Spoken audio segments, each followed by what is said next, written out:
جان سارے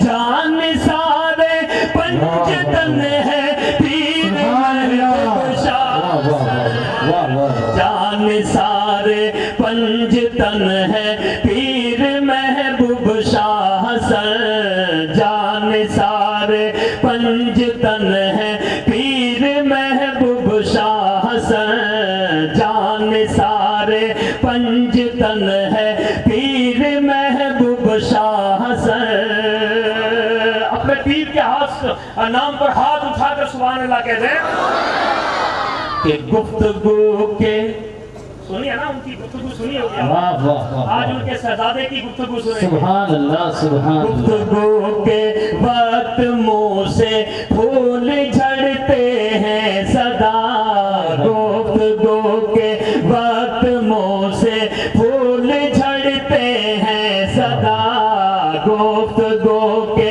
وقت منہ سے پھول جھڑتے ہیں صدا روح تنے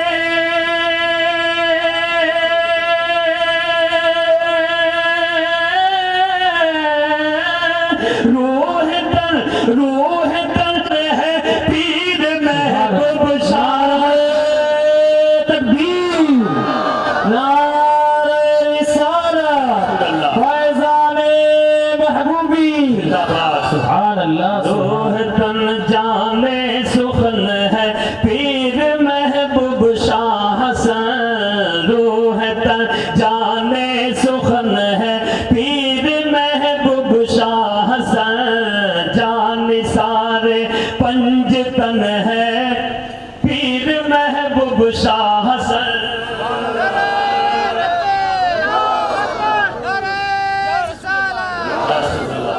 پاتے ہیں انہیں دیکھ کر واہ واہ واہ آج بھی ہمارے مرشد کے چہرے کو دیکھ کر جو اہل باطل ہے نا وہ آج منہ چھپا رہے ہیں قلب کے کہتے سبحان اللہ اہل باطل منہ چھپاتے ہیں انہیں دیکھ کر اہل باطل منہ چھپاتے ہیں انہیں دیکھ کر باطل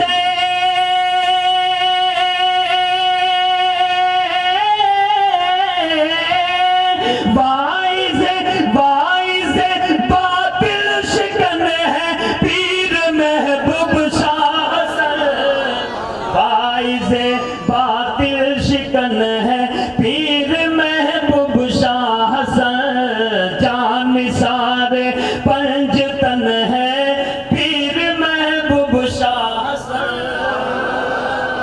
اور رضا یہ شعر آپ کے سب کے دلوں کو انشاءاللہ مجھے امید ہے کہ سکون پہنچائے گا ذرا مچل کر سبحان اللہ کہتے ہیں علماء اکرام سے خصوصی توجہ چاہوں گا کہ غمزدوں کو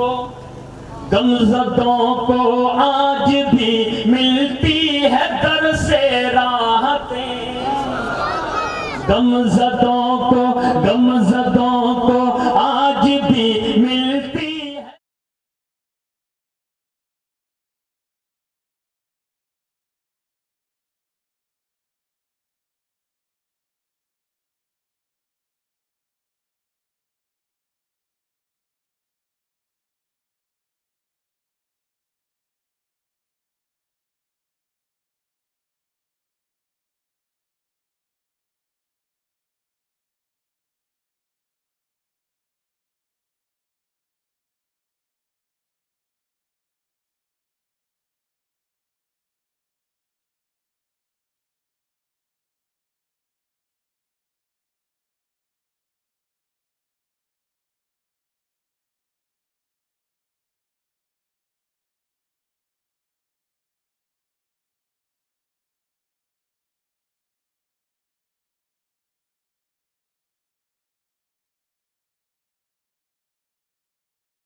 رحمت یہاں بھی ہے وہاں بھی ہے. علماء کرام خصوصی توجہ چاہوں گا.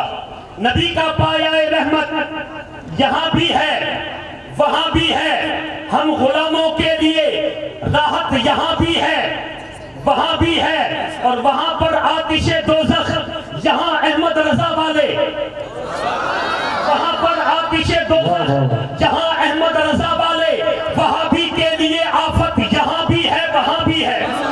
وہابی کے لیے آفت یہاں بھی ہے وہاں بھی ہے.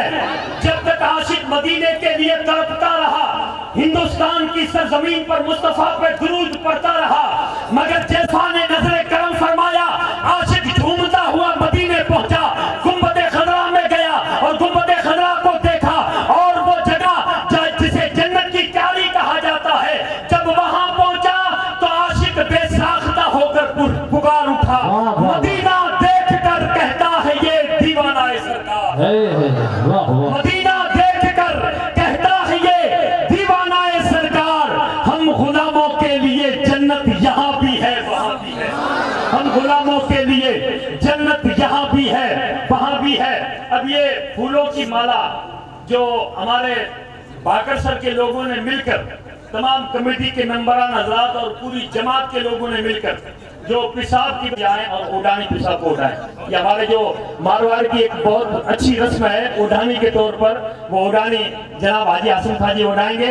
اور ابو باپو تیری زبان میں ہے, چلا وہ تیر جو بہتر تیری کمان میں ہے, کسی کی آنکھ میں جادو وہ تیری زبان میں ہے. پھر سب کیلا کا نعرہ تکبیر سے استقبال کرے. نعرہ تکبیر لگائیے, نعرہ تکبیر, نعرہ رسالت, نعرہ رسالت, فیضان محبوبی, عید میلاد, جشن عید میلاد النبی سیدی احمد شاہ قبلہ, نعرہ تکبیر. اعوذ باللہ من الشیطان الرجیم. شاہدا و مبشرا آمنت باللہ صدق اللہ مولانا العظیم وبلغنا رسوله النبی الامین الکریم ونحن على ذلك ما قال ربنا على لسان نبینا لمن الشاہدین والشاکرین والذاکرین والحمد للہ رب العالمین. قال اللہ تبارک و تعالی فی شان حبیب کریمہ مخبرا وعامرا. بسم اللہ الرحمن الرحیم. ان اللہ وملائکتہ یصلون علی النبی یا ایھا الذین آمنوا صلوا علیہ وسلموا تسلیما. اللہم صلی علی سیدنا مولانا محمد وعلی آلہ وصحبہ وبارک وسلم. الصلاۃ والسلام علیک یا سیدی یا رسول اللہ. اسٹیج پہ موجود قابل عزت و احترام سادات کرام, علماء کرام, تمام حاضرین مجلس, خواتین اسلام, چھوٹے چھوٹے نونہال بچوں, السلام علیکم ورحمۃ اللہ وبرکاتہ. ایسے تو قرآن مجید کے اندر سینکڑوں جگہ پہ اللہ تبارک و تعالیٰ نے اپنے حبیب کی صفاتی نام بیان فرمائے ہیں. کچھ نام ایسے ہیں جو اللہ کے ساتھ خاص ہیں, جیسے اللہ پاک نے وہ اپنے خاص نام بھی اپنے حبیب کو عطا کر دی, وَبِالْمُؤْمِنِينَ رَؤُوفٌ رَحِيمٌ. اب یہ حضور علیہ السلام کے جو اسماء حسنہ ہے نا, ان میں حضور علیہ السلام کا ایک نام ہے شاہد. قرآن شریف جو پڑھے ہوں گے نا, انہوں نے دیکھا ہوگا کہ قرآن مجید کی شروعات میں اللہ پاک کے پاک نام شریف کے پیچھے والے حصے میں حضور علیہ السلام کے پیارے نام لکھے ہوتے ہیں. تو ان میں حضور علیہ السلام کا ایک نام شاہد بھی ہے اور نذیر بھی. اب شاہد کی معنی گواہ, شاہد کی معنی گواہ. اب حضور علیہ السلام گواہ کیسے بنی؟ اللہ کے نبی صلی اللہ علیہ وسلم گواہ کیسے بنی؟ مجھے آگے نہیں جانا. علماء کرام کہتے ہیں کہ میدان قیامت میں اللہ کے نبی تمام اولین جتنے گزر چکے ہیں اور جتنے آئندہ آئیں گے سب کی گواہی دیں گے. سب کی گواہی دیں گے. اب سوال یہ پیدا ہوتا ہے کہ گواہ کے لیے ضروری ہے حاضر ہونا. ورنہ گواہی نہیں دے سکتا. آپ نے کئی مقدمے سننے بھی ہوں گے. آپ میں سے بہت سارے لوگ ہیں جو عدالت میں گئے بھی ہوں گے. گواہ کی اگر گواہی دے تو جج صاحب یہ کہتا ہے کہ بھائی تم نے دیکھا, اپنی آنکھوں سے سنا, تو کہے گا ہاں میں حاضر تھا, یہ معاملہ ہوا, خون ہوا یا جو بھی معاملہ ہوا میں حاضر تھا, تب اس کی گواہی قبول کی جاتی ہے, ورنہ نہیں. تو معلوم یہ ہوا کہ جہاں حادثہ ہو اس جگہ پہ گواہ کا حاضر اور ناظر ہونا ضروری ہے. حاضر بھی ہو اور ناظر بھی ہو. اب حاضر اور ناظر کی بات سے مجھے نہیں پڑھنا, جن کو اعتراض ہے وہ کرتے رہیں. ہم تو الحمدللہ حضور علیہ السلام کو حاضر بھی مانتے ہیں اور ناظر بھی مانتے ہیں. ہمارا یہ عقیدہ ہے کہ حضور سب کی گواہی دیں گے. دیکھو قرآن مجید میں سورہ نور میں آیا ہے مثل نور ہی کا مشکات فی مصباح. الگ الگ تفاسیر ہیں. بعض علماء کرام نے اس سے حضور کا سینہ بتایا. حضور کا سینہ وہ مشکات ہے اور اس میں نور محمدی وہ چراغ ہے. بعض علماء کرام نے اس کی تفسیر میں یہ لکھا ہے کہ کوئی مخلوق نہیں بنی تھی اور سب سے پہلے اللہ تبارک و تعالیٰ نے اپنے حبیب کی نور کو بنایا. اول ما خلق اللہ نور. پھر اس نور کو رکھا کہاں؟ ایک نور کا اللہ پاک نے لا مکان پہ ایک نور کا اللہ نے حجرہ بنایا, نور کا کمرہ بنایا.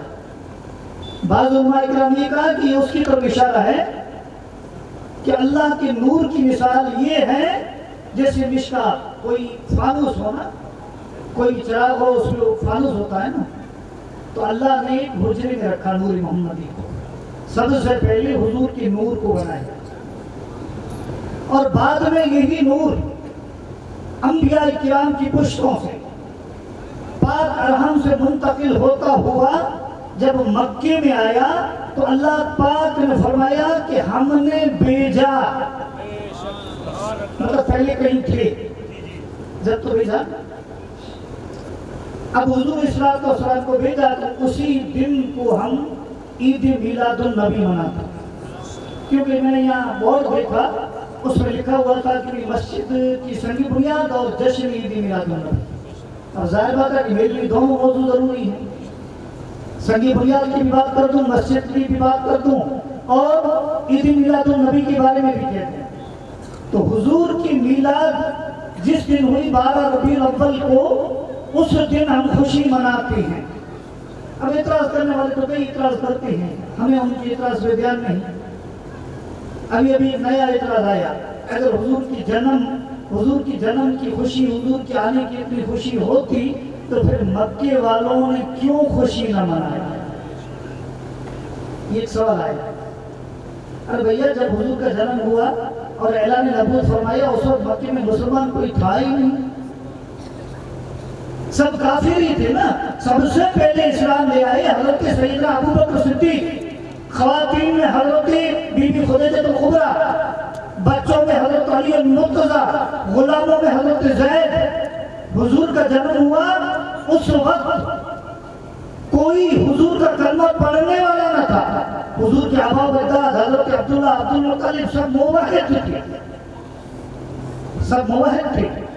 لیکن حضور نے تو اعلان نبوت نہیں فرمایا تھا, اس لیے حضور کا کلمہ پڑھنے والا کوئی تھا ہی نہیں. تو پورا مکہ کافروں سے بھرا ہوا تھا, چند کو چھوڑ کر باقی مکہ کافروں سے بھرا ہوا تھا.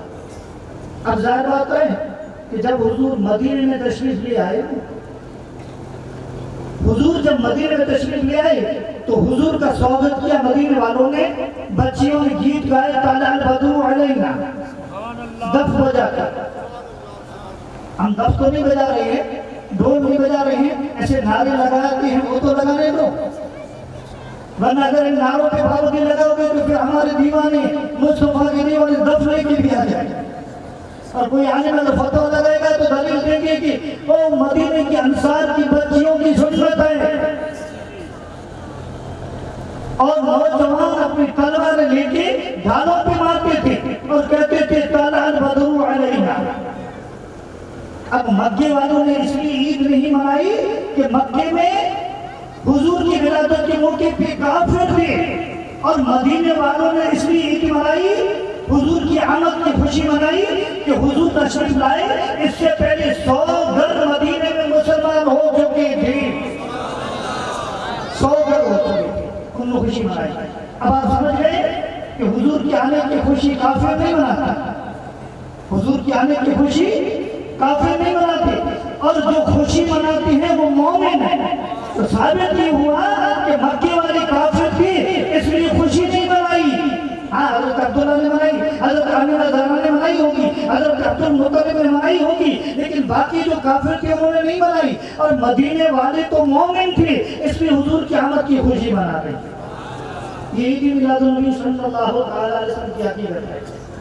اب فتویٰ لگانے والے فتویٰ لگاتے ہیں کہ یہ شرک ہے، یہ بدعت ہے، یہ ناجائز ہے، یہ حرام ہے۔ اب میں مولانا اسماعیل صاحب سے کہوں گا کہ اگر آپ کے سامنے کوئی ایسا آدمی آ جائے تو کبھی کبھی ہوشیاری سے کام لینا پڑتا ہے، دلیل و دلائل سے نہیں۔ کبھی کوئی آ جائے نا، سیدھا ان سے پوچھو کہ قرآن مجید کی تلاوت جائز ہے، کہے گا یار یہ تو بہت ثواب کا کام ہے، قرآن مجید تو پڑھو۔ پھر اس سے پوچھو کہ اگر حضور کی سیرت یا حضور کی صورت، حضور کی اخلاق، کردار، سفر و حضرت کا بیان اگر کوئی عالم اپنی تقریر میں بیان کرے تو یہ جائز ہے کہ ناجائز ہے؟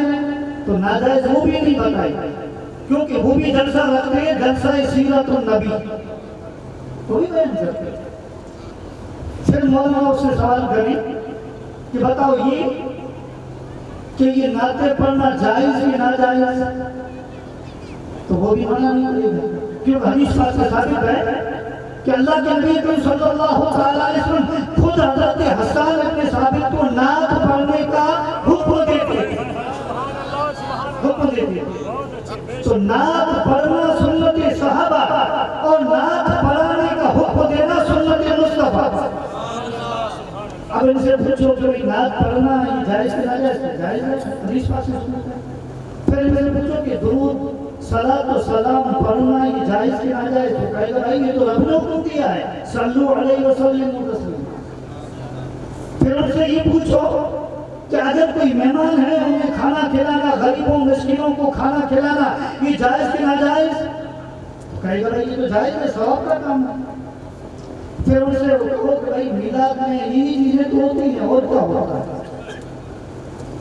میلاد میں یہی چیزیں تو ہوتی ہیں کہ قرآن مجید کی تلاوت ہوتی ہے، حضور پہ درود پڑھایا جاتا ہے، اللہ کے نبی کا ذکر کیا جاتا ہے، کھانا کھلایا جاتا ہے۔ یہی چیزیں الگ سے پوچھو تو ان کے نزدیک جائز ہے، اور ایک مجمع جمع ہو کے یہی میلاد پڑھے تو ان کے نزدیک بدعت۔ یہ آپ کہاں تھا؟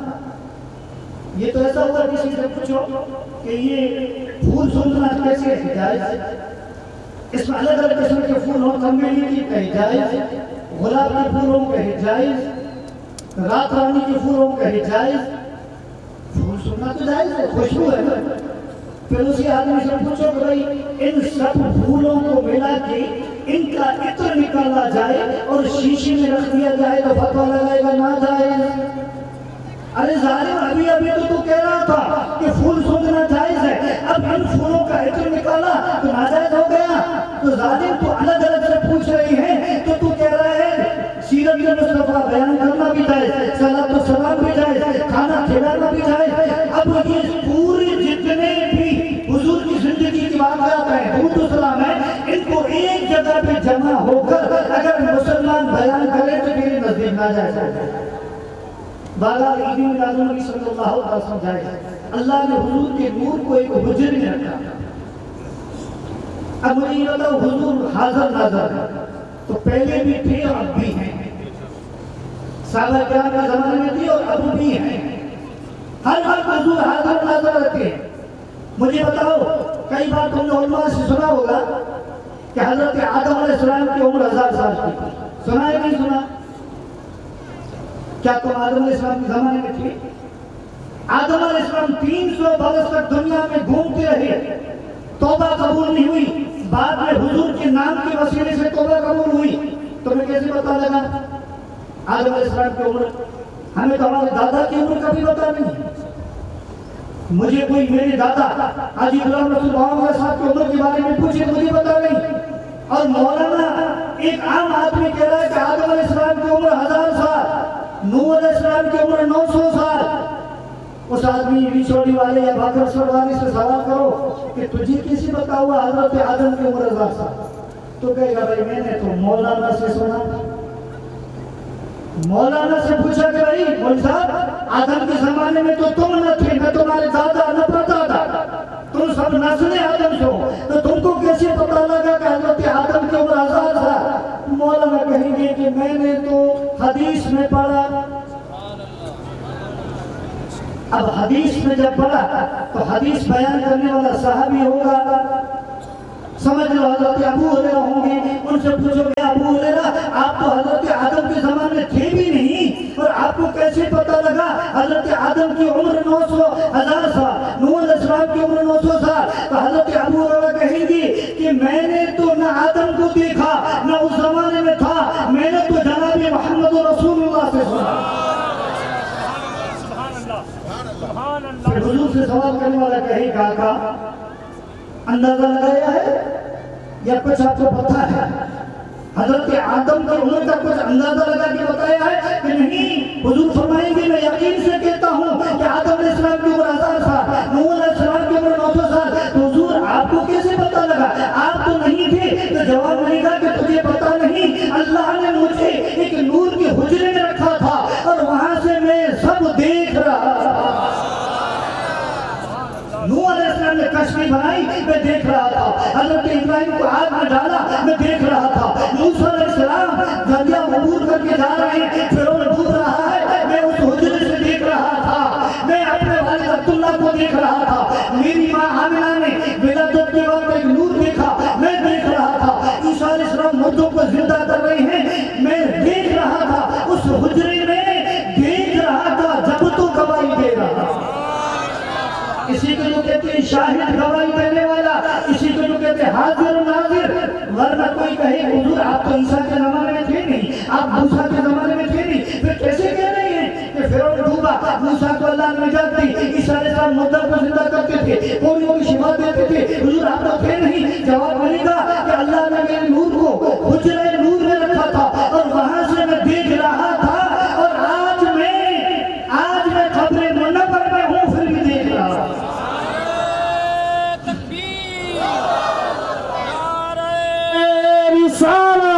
کیسے دیکھ رہے ہیں؟ سبحان اللہ. کیسے دیکھ رہے ہیں یہ بھی بتاؤں.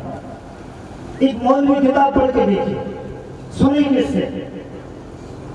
میرے آقا کی تو یہ شان ہے کہ ظاہر میں کہیں بھی علم نہیں پڑا تھا. دوسرے دن دوسری رات کو یا اسی رات کو دوسرا کوئی بچہ جو سویا ہوا تھا، وہ مچھی مار قوم سے تھا. اس نے دیکھا کہ وہ اس کے گھر گیا ہے اور پورا گھر خوشبو سے معطر ہے. اس کے گھر کبھی گیا نہیں تھا. یہ اگلے سال کا قصہ ہے، اگلے سال کبھی اس کے گھر نہیں گیا تھا، لیکن دیکھا کہ ویسا ہی گھر ہے، الماری ایسی ہے، پلنگ پڑا ہوا ہے. اس نے پوچھا کہ یہ خوشبو، کہ بھئی ابھی حضور علیہ السلام تشریف لے آئے، ابھی حضور تشریف لائے تھے میرے گھر.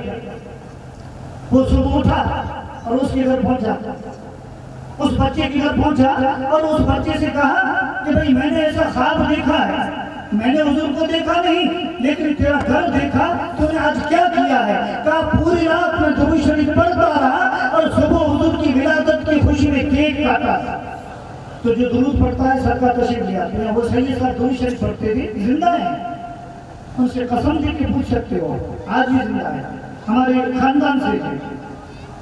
سرکار دو عالم کو خواب میں دیکھا کہ حضور تشریف لائے، تو انہوں نے عرض کی کہا بڑی مہربانی، اس غریب خانے میں تشریف لے آئے، بڑا کرم فرمایا۔ حضور اگر آپ اجازت دیں تو میں چائے بنا کے لے آؤں، یہ آپ کی سنت ہے۔ تو حضور نے فرمایا کہ میری سنت تو یہ کس نے کہا، یہ تو انگریزوں نے شروعات کی ہے، لیکن چائے تو پھر بھی بنا رہے، میں پی لوں گا۔ وہ چائے بنا کے لے آئے، علی شیر خدا ساتھ میں، علی شیر خدا ساتھ میں۔ حضور نے چائے پی، تھوڑی بچی ان کو ملا، بیٹا تو پی، اور فرمایا کہ تجھے معلوم ہے تیرے گھر کیوں آیا میں؟ چاہ کا معلوم نہیں ہے۔ کرم فرمایا یہ بتا ہے کیوں آیا، کیوں تشریف لائی، یہ پتا نہیں۔ فرمانے لگی کہ تو جو درود پڑھتا ہے میں سنتا ہوں لیکن تو غلط پڑھتا ہے۔ یا رسول اللہ، جو درود پڑھنے والے سید ہیں وہ عالم ہیں، غالباً مولانا اسماعیل کے ساتھی بھی ہوں گے، وہ درود پڑھنے والے عالم ہیں۔ کہ یا رسول اللہ میں تو پڑھتا ہوں اللہم صلی علی سیدنا محمد وسیلتی الیک وآلہ وسلم۔ حضور نے فرمایا کہ یہاں دال اور واو کو ملایا نہیں جاتا، یہ واو عطف نہیں ہے، یہ واو وسیلی کا واو ہے۔ یہ نحو کا قاعدہ ہے کہ واو عطف ہو کہ جا زید و عمر تو ملایا جاتا ہے، یہاں واو عطف کا نہیں ہے، یہ وسیلے کا واو ہے، اس لیے تو ملا کے پڑھتا ہے، یہ غلط پڑھ رہا ہے، تو میں تیری غلطی سدھارنے آیا ہوں۔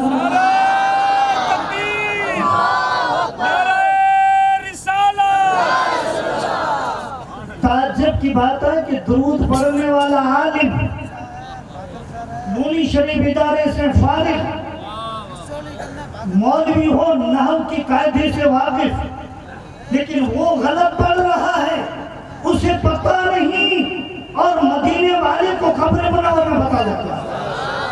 اب اس سے بڑھ کر علم غیب کیا ہوگا؟ ارے نادانو، علم غیب کا انکار کرنے والی ایک امتی کچھ میں اگر درود پڑھ رہا ہے اور غلط پڑھ رہا ہے تو مصطفیٰ قبر منور میں سن رہے ہیں اور اس کی غلطی کی اصلاح کے لیے تشریف بھی لائے۔ دوسرا فائدہ یہ ہوا کہ اگر وہ حکم دیتے کہ اللہ علی اکبر شاہ سے جاؤ، تمہارے خاندان سے ایک غلط پڑھ رہا ہے، اسے غلطی اتار دو، فرما سکتے، خواجہ صاحب کو حکم دیتے، قطبیانہ بابا کو دیتے، پھر غلام رسول اللہ صاحب کو دیتے، کسی کو نہیں دیا، خود تشریف لے آئے۔ تو معلوم یہ ہوا کہ درود شریف پڑھنے والے پہ اتنے مہربان ہیں کہ خود تشریف لے آئے اور کو دے سکتے۔ تو حضور علیہ السلام حاضر بھی ہیں اور ناظر بھی ہیں، سب دیکھ رہے ہیں۔ اب میں زیادہ بیان نہیں کروں گا، میں بھی جانتا ہوں سامنے زور کا ٹائم ہے، میرے خیال کتنا ٹائم ہوا ہے؟ ڈھائی ہے نا، ہاں تو 4 بجے کے آس پاس زور کا ٹائم بھی ختم ہو جائے گا، اس لیے آگے نہیں بڑھوں گا۔ اب آگے آیا ہے اللہ نے حضور کو حاضر و ناظر بنا کر بھیجا، وَنَذِيرًا وَمُبَشِّرًا، اے حبیب ہم نے تمہیں حاضر و ناظر بنا کر بھیجا اور بشارت دینے والا۔ اب بشارت کو ہمارے کچھ میں کہتے ہیں مبارکی، بدائی۔ آپ کیا بولتے ہیں؟ مبارکی۔ اب عربی زبان میں اس کو بشارت کیوں کہتے ہیں کہ بشر کی معنی چمڑی، کھال، بشر کی معنی چمڑی ہے نا، یہ کھال ہے، تو جس کو آپ اچھی بشارت دیں گے تو اس کی چہرہ کھل اٹھے گا، اس لیے کہتے ہیں بشارت، چہرہ ہے نا کھل اٹھے گا۔ تو مجھے بتاؤ آپ لوگوں کا چہرہ کھل اٹھے ایسی بات کروں میں؟ آپ لوگوں کا چہرہ کھل اٹھے اس لیے ایسی بات کروں میں؟ اور یہ بشارت میری طرف سے نہیں ہے، یہ عبداللہ شاہ منظور حسین احمد شاہ بابو یا سید رمضان صاحب کی طرف سے یہ بشارت نہیں ہے، یہ بشارت محمد عربی کی طرف سے ہے۔ آپ کا چہرہ کھل اٹھے گا۔ حضور بشارت دے رہے ہیں کہ جس کو جنت میں گھر بنانا ہے تو وہ مسجد بنائے۔ اگر کوئی پیر صاحب بشارت دے دے کہ جنت کی چہرہ کتنا خوشی سے کھل اٹھے گا۔ یہاں تو محمد عربی بشارت دے رہے ہیں، جس نے مسجد بنائی اس کے لیے اللہ من بنا للہ مسجدن بنا اللہ لہ بیتن فی الجنت، جس نے دنیا میں اللہ کے لیے مسجد بنائی اللہ اس کے لیے جنت میں گھر بنائے گا۔ اور مسجد کی اہمیت کیا آپ جانتے ہیں؟ حضور بشارت دے رہے ہیں، اتنی اہمیت ہے کہ حضور جب مکہ سے مدینہ تشریف لائے تو اپنا گھر نہیں بنایا، سب سے پہلی مسجد بنائی، مسجد قبا بنائی، مسجد نبی بنائی، اپنا گھر بعد میں خود تو مہمان رہی حضرت ابو ایوب انصاری کے پہلے مسجد بنائی۔ تو معلوم یہ ہوا کہ اپنے گھر بعد میں پہلے اللہ کا گھر بننا چاہیے۔ تم نے تھوڑی دیر کر دی، یہ مسجد تو پہلے بننی چاہیے، تم نے دیر کی، لیکن پھر بھی ایک کہاوت ہے نا کہ دیر سے آئے مگر درست آئے، دیر سے آئے مگر درست آئے۔ صحیح آ گیا کہ اللہ کے گھر مسجد کو بنا رہے ہیں، اور مسجد بنانے والوں پہ حضور کتنے خوش ہیں معلوم ہے۔ ایک صحابی مسجد میں جھاڑو نکالتے تھے، ایک روایت میں آیا ہے کہ وہ صحابیہ تھا، اس زمانے میں عورتوں کو مسجد نبی میں آنے کی اجازت تھی، اب نہیں ہے، عمر فاروق نے روک لگا دی۔ جو بھی ہو، دو روایتیں ہیں۔ اللہ کی شان، وہ مسجد میں جھاڑو نکالتے تھے۔ رات کے ٹائم پہ ان کی وفات ہو گئی، صحابہ کرام نے جنازہ پڑھا اور ان کو سپرد خاک کر دیا۔ صبح حضور نے دیکھا نہیں کہ مسجد میں جھاڑو نکالنے والا نہیں آیا، تو صحابہ کرام نے عرض کی کہ یا رسول اللہ ان کی تو وفات ہو گئی، تو پھر آپ نے کیا کیا؟ کہ رات کوئی جنازہ پڑھا اور ان کو سپرد خاک کر دیا، دفنا دیا؟ کہ مجھے اطلاع نہیں دی۔ حضور رات کا ٹائم تھا، ہم آپ کو تکلیف دینا نہیں چاہتے تھے، فرمایا نہیں چلو۔ حضور اس کی قبر پہ تشریف لے گئے اور وہاں جنازہ پڑھا۔ قبر پہ جنازہ پڑھنا کسی کو جائز نہیں، کسی کو جائز نہیں، علماء بیٹھے ان سے پوچھو۔ لیکن اگر وارث ہے، ولی ہے، اگر اس نے جنازہ نہیں پڑھا تو اسے اجازت ہے کہ میت کی قبر پہ جنازہ پڑھ سکتا ہے۔ تو صحابہ کرام نے عرض کی کہ حضور آپ کا حکم ہے کہ قبر پہ جنازہ پڑھا نہیں جاتا، اور آپ کیوں پڑھ رہی ہیں؟ تو فرمانے لگی کہ میں مومنوں کا ولی ہوں، میں مومنوں کا وارث ہوں۔ تو معلوم یہ ہوا کہ مسجد میں صفائی کرنے والے پہ حضور اتنا خوش ہیں کہ اس کا جنازہ قبر پہ پڑھنے پہ حضور خود تشریف لے گئے۔ اب آپ اس اندازہ لگاؤ کہ مسجد کی اہمیت کتنی ہے، کتنی اہمیت ہے مسجد کی۔ یہاں مسجد کی تعمیر ہو گئی، الحمدللہ سنا ہے کہ اچھا خاصا انتظام ہو گیا ہے، اور انشاءاللہ باقی انتظام بھی ہو جائے گا، کیونکہ مسجدیں وہی بناتے ہیں جو مومن ہوتے ہیں، وہی مومن ہوتے ہیں۔ انما اب راستے میں مجھے کس نے بتایا کہ ایک لمبا سا ہار لے کے آئے، لمبا سا ہار لے کے آئے، لیکن وہ 15 کلو وزن کا ہے، 15 کلو کا۔ یہ 15 کلو کا ہو 20 کلو کا الحمدللہ خوشی کی بات ہے، لیکن پھر بھی اس کا نام کیا ہے؟ ہار، جیتنی ہے۔ آپ کی ہار نہیں، میری ہار۔ آپ نہیں کہہ رہا ہوں کہ آپ ہارے ہیں، آپ تو جیتے ہیں۔ اگر آپ کو صحیح معنی میں جیتنا ہے تو مسجد کا کام پورا کرنا ہے، تو انشاءاللہ آپ کی جیت ہوگی۔ یہ 15 کلو وزن کے ہار سے خوشی تو ہوئی، لیکن اس سے بڑھ کر خوشی ہوگی کہ 15 لاکھ کا چندہ اکٹھا ہو جائے۔ یہ مسجد کی اتنی اہمیت ہے کہ ہمارا خاندان، حضور نے پہلی مسجد بنائی، ہمارے خاندان نے سنت مصطفیٰ پہ عمل کیا۔ سب سے پہلے بدائیوں میں سید محمود سرخ کو تشریف لائے، الحمدللہ سب سے پہلے ہمارا خاندان بدائیوں میں آیا، کسی کا دھیان نہیں گیا تھا، پورے خاندان میں کہتے ہیں پنجاب آئے، پنجاب سے راجستھان نگر میں آئے، راجستھان سے آدی سر آئے، آدی سر سے گاگوتر آئے، گاگوتر سے نونی شریف آئے۔ بدائیوں کی طرف کس کا دھیان نہیں گیا تھا؟ سب سے پہلے اس فقیر نے پتہ لگایا کہ ہماری سب سے بڑی دادا بدائیوں سے پھر نونی شریف آ گئے۔ اس وقت قدر صاحب وغیرہ ہے تو غلام صاحب نے بھیجا تھا، میری بچے بھی گئے تھے، بابا صاحب بھی گئے تھے وہاں بدائی میں۔ وہاں سے ہمارا خاندان ہوتا ہوا نونی شریف آیا۔ حضرت علی اکبر شاہ کے والد صاحب، اب نونی کے پرانے بھولے لوگ جو ہوں، آج نہیں ہے، میں نے دیکھے عیسیٰ نانا، کھمو نانا، یعقوب نانا، ان سے پوچھو کہ یہ جب نونی شریف والا خاندان نونی میں آیا تو آپ کا یہ پہلا کون سا کام کیا کہ پہلے مسجد کی بنیاد ادھری مسجد اپنے گھر بعد میں بنائے؟ پہلے نونی شریف میں مسجد نہیں تھی، انہوں نے مسجد بنائی تو سب سے پہلے کام کرنا اللہ کا گھر بنانا، یہ سنت مصطفیٰ اور تمہارے مرشد کی سنت ہے، تمہارے مرشد کی سنت ہے۔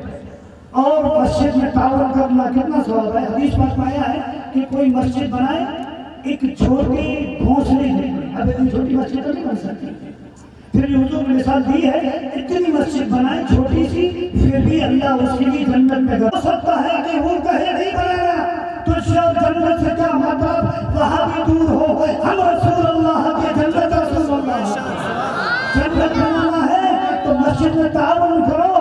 اور تعاون کی شروعات سنو علماء کرام، تعاون کی شروعات تقریر نہیں کر رہا ہوں، اور اگر میں شروعات نہیں کروں گا تو تقریر کے بعد آپ میرے سے تکرار شروع کر دیں گے.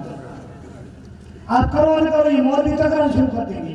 تقریر تو بڑی شاندار کی، مسجد میں دینا ثواب ثواب ہے نا. اب خود تو کچھ نہیں بولے، میں نے نیت کی ہے کہ والد محترم سید محبوب حسن صاحب کی اس سارے ثواب کے لیے 11,000 روپیہ دینے کا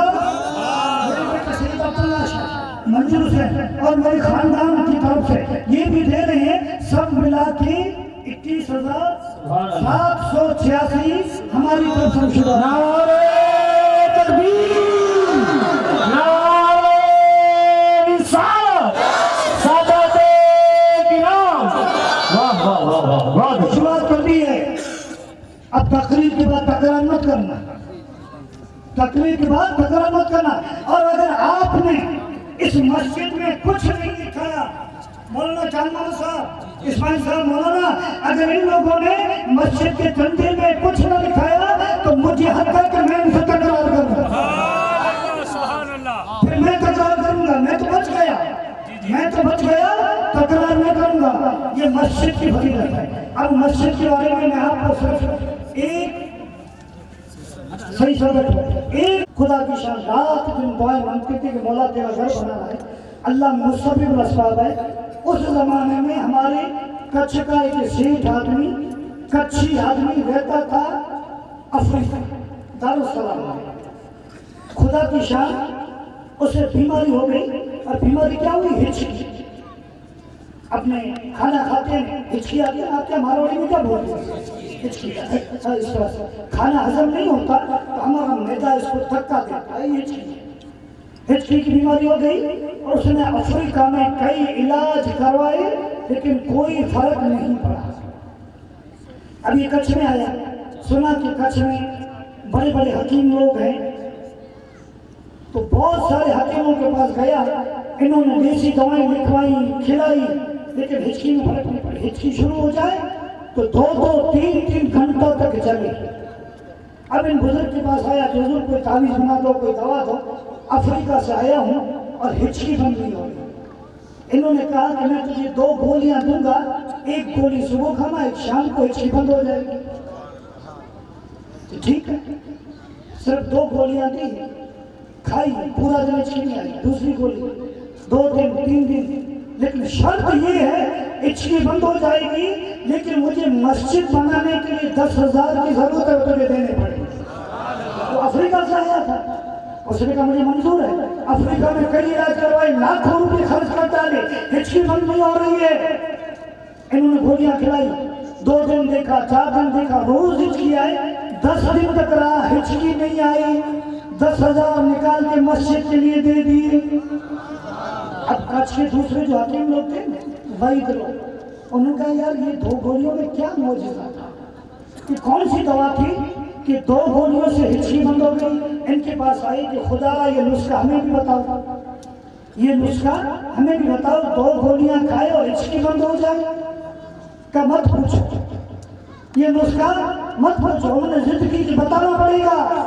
کہ بھائی کوئی نسخہ نہیں، میں نے گیہوں کی آٹے کی 2 گولیاں بنائی اور اللہ کے بارگاہ میں عرض کی کہ مولا شفا دینے والا تو ہے، ہچکی بند نہیں ہو رہی ہے، تیرا گھر بنانا ہے، 10,000 کی ضرورت ہے، میں دوا نہیں جانتا، صرف گیہوں کے آٹے کی 2 گولیاں دیتا ہوں، مولا شفا دے دے. اللہ نے میری سن لی اور ہچکی بند ہو گئی. دیکھو یہ مسجد بنانے کے لیے دعا مانگی، اللہ نے قبول فرمایا. تو مسجدیں اللہ کے واسطے بناؤ، اور مسجد بنانے کا بہت بڑا اجر ہے. بہت بڑا. اسماعیل نے قصہ سنایا، کسی بادشاہ نے بنایا تھا. میں نے بھی قصہ پڑھا تھا، کسی آدمی نے مسجد بنائی تھی اور کہا تھا کسی سے روپیہ نہیں لینے کا، کسی سے روپیہ نہیں لینے کا. اس نے بھی دیکھا جنت میں محل ہے، پاس میں دوسرا محل ہے، کہا یہ فلا عورت کا محل ہے۔ اس نے سوچا اس کا محل، اس نے بھی مسجد بنائی ہے۔ اب سب مزدوروں سے پوچھا کہ بھائی کسی عورت نے اس میں اینٹ لگائی ہے کہ نہیں، کوئی سیمنٹ دیا کہ نہیں؟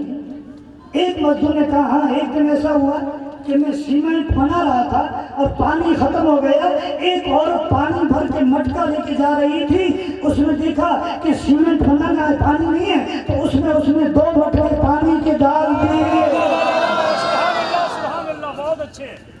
تو مسجد میں چندہ بھی دو، اور جس کے پاس ٹینک نہیں وہ پانی دے، جس کے پاس پتھر کا انتظام وہ پتھر دے، جو چیزیں دے سکتے ہیں وہ چیزیں دے، جو چٹائیاں دے سکتے ہیں وہ چٹائیاں دے، اور کوئی ایسا ہو کچھ نہ دے سکے تو وہ کم سے کم اتنا تو کرے کہ مسجد کا تعمیری کام شروع ہو جائے تو اس میں خود پتھر اٹھا کے دے۔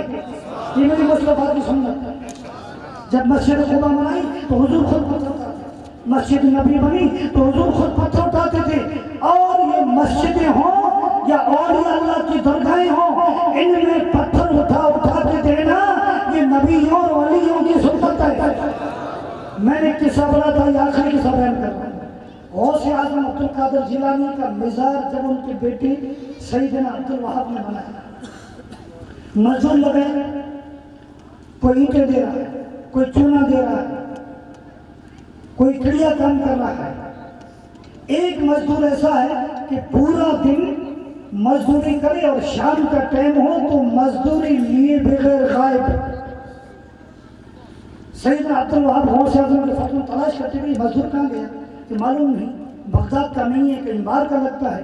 دوسرے دن وہ بھی آیا، باقاعدہ پتھر اٹھا رہا ہے، غوث اعظم کے روزے کی تعمیر میں چونا دے رہا ہے، پورا دن مزدوری کرے اور شام کا ٹائم آئے، مزدوری چکانے کا وقت آئے تو غائب۔ سیدنا عبد الوہاب نے سرکار غوث اعظم کے مزار پہ مراقبہ کیا اور سوال کیا کہ حضور آپ کی درگاہ بنا رہا ہوں اور مزدوروں کو مزدوری دے دیتا ہوں، پسینہ نہ سوکھے اس سے پہلے دو، لیکن ایک مزدور مزدوری لیتا نہیں اور وہ غائب ہو جاتا ہے، اللہ جانے بغداد کا نہیں ہے، حضور ذرا نام بتا دو کہ اس کی بھی مزدوری 10 دن کے ساتھ میں دوں۔ تو غوث اعظم عبد القادر جیلانی نے فرمایا کہ یہ مزدور تم کو نہیں ملے گا۔ کہا کیوں؟ کہ یہ ہندوستان سے بہاؤالدین زکریا ملتانی تشریف، یہ بہاؤالدین زکریا ملتانی ہندوستان سے روز آتے ہیں کہ غوث اعظم کی درگاہ میں کام ہو رہا ہے، اس میں بھی ہاتھ آتا ہوں۔ تو درگاہوں اور مسجدوں میں کام کرنا یہ بہاؤالدین زکریا ملتانی کی سنت ہے۔ یا ملتان سے روز جاتے اور غوث اعظم کے روزے کی تعمیر میں حصہ لیتے تھے۔ تو میرے دوستو، چندہ بھی لکھواؤ اور مسجد کا کام ہو تو اس میں جتنا ہو سکے کام بھی کرو۔ اللہ پاک آپ کے اس مسجد والے کام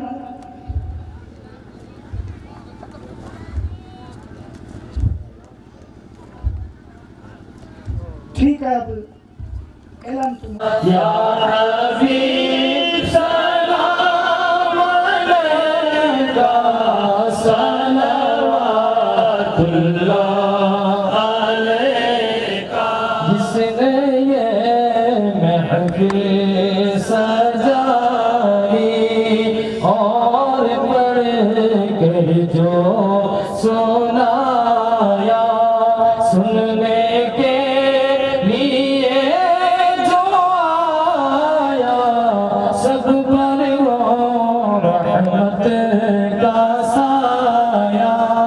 یا نبی سلام علیکہ، یا رسول سلام علیکہ، یا حبیب سلام علیکہ، صلوات اللہ علیکہ۔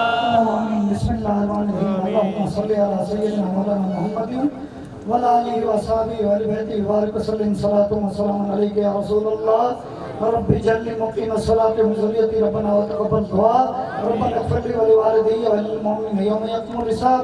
بفضل ان اللہ ملائکتہ یصلون علی النبی یا ایھا الذین آمنوا صلوا علیہ وسلموا تسلیما اللهم صل على سيدنا محمد وعلى سيدنا محمد وسلم ذلك على جميع الانبیاء والمرسلین اولیاء امتہ کامل العارفین سبحان ربک رب العزۃ عما یصفون وسلام علی المرسلین والحمد للہ. حضرات ابھی پیر صاحب قبلہ مسجد کی سر کی بنیاد رکھ رہے ہیں.